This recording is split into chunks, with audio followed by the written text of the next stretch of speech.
रुकू और सजदे में जाने की तकबीर किस वक्त कहनी चाहिए? तो बाद हज़रात को देखा है कि जब वो रुकू में जाने लगते हैं और रुकू में पहुंच जाते हैं या रुकू के करीब होते हैं तो उस वक्त वो तकबीर कहते हैं, और बाज़ तो रुकू में पहुंचकर फिर तकबीर कहते हैं, और बाज़ इसी तरह जब समी अल्लाहु लिमन हमीदा ये बिल्कुल यानी कौमे की तरफ सीधा खड़े हो जाते हैं और फिर कहते हैं समी अल्लाहु लिमन हमीदा। और इसी तरह से सज्दे में जाने के हवाले से भी है कि या तो सज्दे में चले जाते हैं या सज्दे में पहुंचने के करीब करीब होते हैं तो फिर उस वक्त वो अल्लाहु अकबर शुरू करके फिर सज्दे में पहुँच कर ख़त्म करते हैं। तो याद रहे कि सुन्नत तरीका ये है, जब एक हालत से दूसरी हालत की तरफ जाने लगे तो जैसे ही इस हालत से अगली हालत की तरफ जाना शुरू होंगे तो उसी वक्त तकबीर को शुरू करना है। जैसे क़याम कंप्लीट हो गया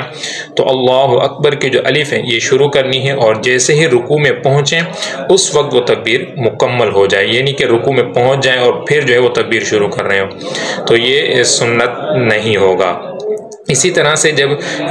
रुकू कंप्लीट हो जाए और रुकू से ऊपर खड़ा होना हो समी अल्लाह, तो सीन उसी वक्त खड़े होते ही शुरू करना है, और जैसे ही खड़े हो तो उस वक्त ये कंप्लीट हो जाना चाहिए। इसी तरह सज्दे के लिए जाएं या एक सज्दे से दूसरे सज्दे में जाने के लिए, तो हर हालत से दूसरी हालत के लिए जाने के लिए जैसे ही इब्तिदा हो तो हमारी तकबीर शुरू हो जाए, और जैसे ही उस रुकन या हालत के अंदर पहुँचे वहाँ पर हमारी जो है तकबीर वो मुकम्मल हो जानी चाहिए। तो इसका ख़ास ख्याल रखें कि सुन्नत तरीका यही है।